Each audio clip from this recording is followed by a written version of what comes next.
Hey, fitness pros. Okay, we're going to dive right in. And here's why.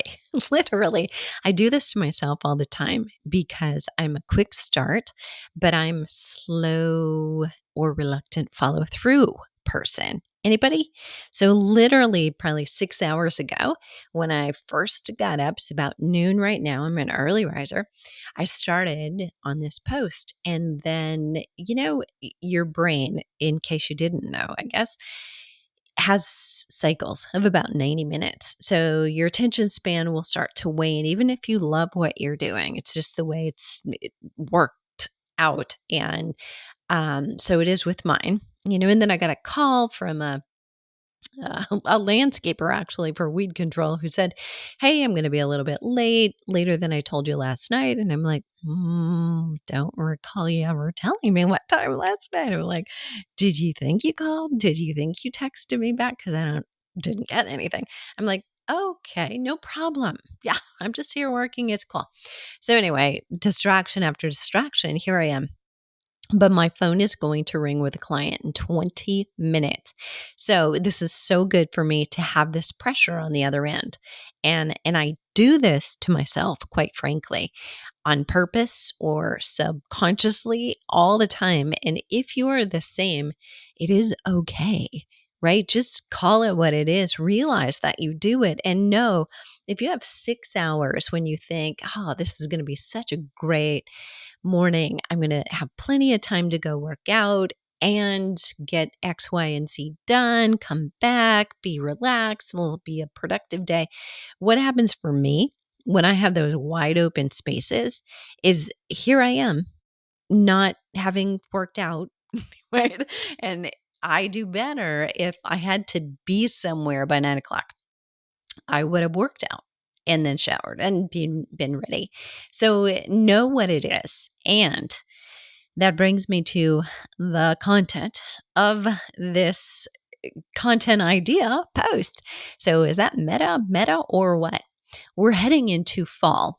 And 6 weeks ago, 8 weeks ago, I begin talking to my coaching clients, those who I'm coaching in business, about creating their launch strategy, the launch content for the program you hope to be promoting right now or in 2 weeks, the time to have that runway when you're kind of setting the people who are ideal for that program up for thinking, feeling, and then taking the action that you want them to feel in order to come into the program and be the most successful.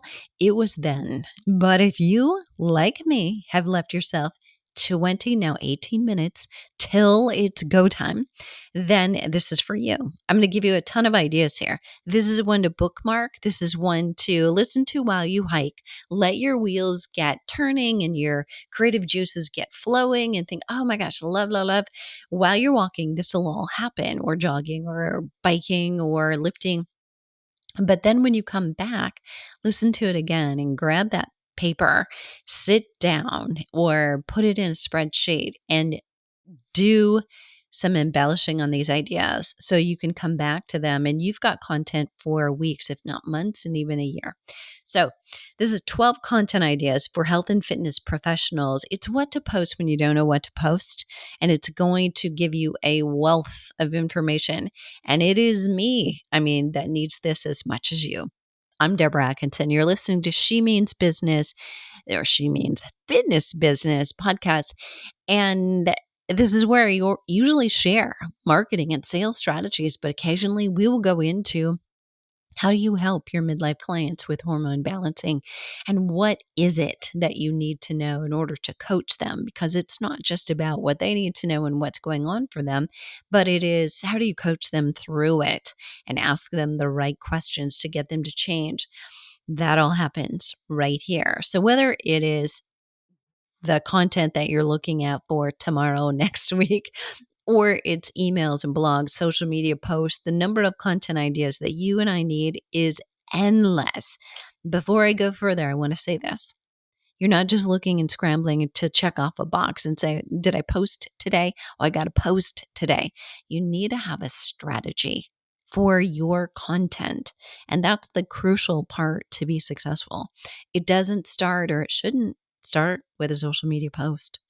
What content do you have on your site that already leads somebody directly to what, again, they should feel and want to know before they become a customer for your services, whether that's a package, a program, it doesn't matter. But you need that kind of strategy. From that content comes your posts, not the opposite way around. Okay. So, off that soapbox, we're not going into that today, but we often get distracted. And here is what I suggest you do. Create a place, maybe for you, it's a spreadsheet, a Google Doc where you and or a team can contribute ideas. And know this, if you don't have a team, you're wearing all the hats. At some point from that yellow legal pad that you love to write on, if you're at all like me, you're gonna need to have it in a shareable place. So you might want to think ahead on the road. Here's what it's going to look like. I'm going to share it. So we got 15 minutes to sprint through these. So I'm going to give you the idea. I'm going to give you an example in most cases, and then we're going to get right through this. But I'd love to hear from you afterwards. So this is 12 ways literally I get content ideas when I feel like, oh my God, what am I going to do today?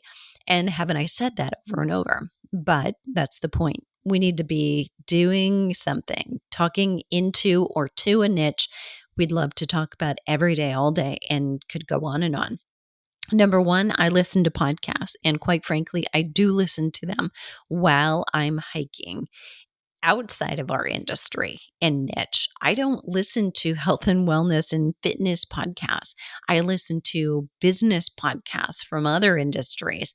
Those are stimulating. So here's what I want you to pay attention to, though. It's not just listening to what are they telling you about marketing or sales or doing a consultation.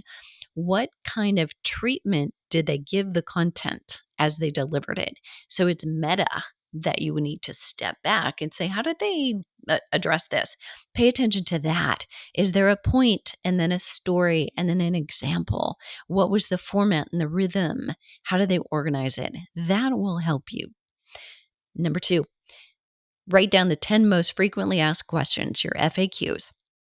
Mine, over 38 years, what burns the most calories? How many calories did I just burn in that class? Ugh. Okay, but you got to know them. Then number three is 10 questions you wish they would ask. Those are your should ask questions, your SAQs. Like, how do I exercise to lose fat based on how I feel right now? Better question, right? Okay, the next one is number four, use Ask Me Anything post roundups. Let them dictate the content. So you can literally just do here's a Q&A, an answer to a question that was asked the other day, and you post that. You post the answer, whether you want to write it, you want to talk it, audio only, or you want to do a video on it. So you can use the posts in Instagram if you're doing a story, just say, ask me anything about exercise, or ask me anything about, say you can do bone density, or ask me anything about fat loss. And you can prompt them or you can leave it open-ended. In my estimation of midlife women, prompting with a specific, like put a frame around it, will help them, because otherwise it's just so wide open. People don't actually get to thinking about it. Okay, number five, go back to your old blogs, things you've already written, your blogs, your articles, your podcasts, your videos, content you've created, and create an update. So that means like you might take a video that you have and then you might add something on the beginning of it or something in the middle of it where it's commentary. Or you're literally just resharing a post that you've already shared. And then you were saying, as I think about when I posted this 2 years ago, pre-pandemic, here's what it meant to us. Now here's what it means and what I would wish had been different about history, but isn't. And now what this means to what we want to do or how we want to treat this. So, lots of ways because of the pandemic and, at least one good use out of it, right? That you can get some more content because the things we posted pre-pandemic are not the things that are maybe top of mind now. And if they are, you're ignoring a key factor of it's changed. People's motivations have changed. So next is go big with a list of tips and reasons and resources. What I mean is think like 20 of them, 20 somethings, or 50 somethings, 50 reasons why I should be lifting weights now, or 20 reasons why you're not making progress. They're usually lists, right? But they're tips. They could be reasons, they could be resources or sources, things that support weight loss that aren't exercise, like 20 ways to sleep better, 20 reasons drinking water supports your health or ways that it does, 20 ways you could be drinking water wrong. Attention getter, right? 20 ways to eat the right foods and how that could go wrong. There's ways to do it so that it is something people hear all the time, but flipped, right? Like, how could drinking water be wrong? Well, one of those ways, just to get your wheels turning, people are drinking all their water at a meal. Well, it's interfering with digestion and absorption of micronutrients. So that's going to be a shocker to a lot of people. Okay, next, go deep with one of the items, for instance, on that big list. And before I go here, I'm going to go back. So, one more thing I want to share about that last big list, and that is that, sorry, I just hit the microphone. Some of your smaller lists, like if you've ever done, 3 top ways, five key things, you may just go round up those threes and those fives, and you may have a big list already. And maybe your list is broader. So it's 20 ways to be healthy as a woman in menopause.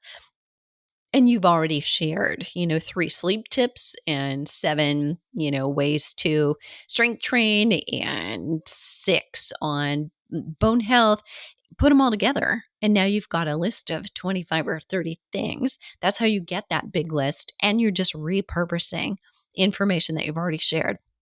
Okay, now one of those, the next content ideas go deep with one of those items. So, however long that list is, now you have individual things.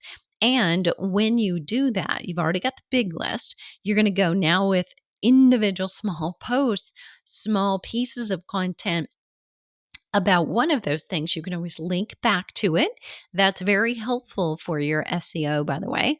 You're linking back, and it's helpful for getting someone to stay on and read more content. So you take one thing and you explain it in depth, a lot deeper than you went the first time. So when there's 5 or there's 10 or there's 20 things, give them one and then go deep on it. And then you can also say, hey, for the rest, the other 19 tips that I shared, here's where you can go. So next up is use what's already news and create a comment or reaction. So let's see, this week as I'm delivering this live in the New York Times. So I'm doing this live on August 31st. On August 24th, the New York Times published an article. And if you're not familiar with it, New York Times Well blog is curated, and they'll use a study. Generally, it's a newer study or newer research, and they'll do a roundup, but it's not always brand new if you're paying close attention. However, if it was in the Times, people pay attention, right? Even though you may have been talking about it. Can't tell you how I know this. For 10 years, like it's in the Times. Even my niece shared it with me, right? Because it was there. And I'm like, okay. I lived under your roof for 3 months and was creating content every single week during that time. But yes, okay. But it makes people pay attention. So it's a great reason you share it. You're sharing a really credible resource, but then you go deeper. So what I'm doing actually is sharing a post based on a podcast that I did on Tuesday, kind of as a spin-off from that New York Times article, right? Recently, the Today Show compared the nutrition status of white potato to sweet potatoes. So if you have some inclination in nutrition, or that's something that's like, oh, I could comment on that. But here was my thought. I had a reaction to that because I knew that, the breakdown of, they looked at calories and they looked at the nutrient density, but they didn't look at, one is a resistant starch, one may not be, depending on how it's made and what effect that has on women. So there was reason to write about that and to share the Today Show topic and get people thinking about it, because everybody's got an opinion. They love white potatoes, right? And so what you need to do, or can, is set up alerts. So if you go to Google and you set up alerts so that you're notified when there's research on your topic, your niche, and get specific with the keywords you use so what you don't get generic stuff. But every day it'll be in your email list when there's a new research study about that niche. So you can do that. You can always change it if it's just a nuisance and it doesn't give you what you want. You can change it.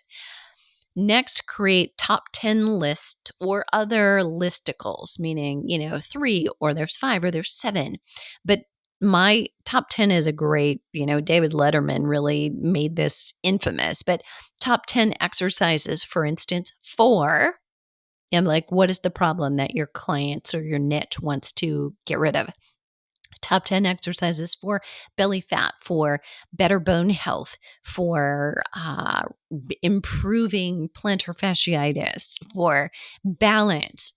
It's endless, right? And they will love you for it. So you've got tons of posts right there.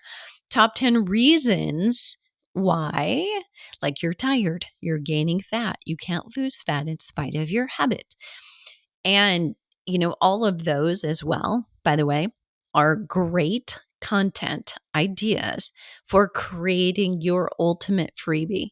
If you have created your freebie, your freemium, your free lead magnet that brings people into your email world, and if you haven't, by the way, stop, push pause, go do that, and do not stop till you have one, because that's what you need in order to get people that first date with you, right? So you need that, but these are great pieces of content. So giving them top 10 exercises, but you may instead want to go for these 2, 3, like just 3, because that's a bite-sized piece. People don't just spin and read a list of 10. Give them 3 things. Here's, you can do this right now, and I want you to do this every morning when you wake up. And then this, number 2, I want you to do this every night when you go to sleep. And number 3, so give them a very specific, and you're going to do these for 5 days. And I want you to report in our group and blah, blah, blah. That's your freebie potentially.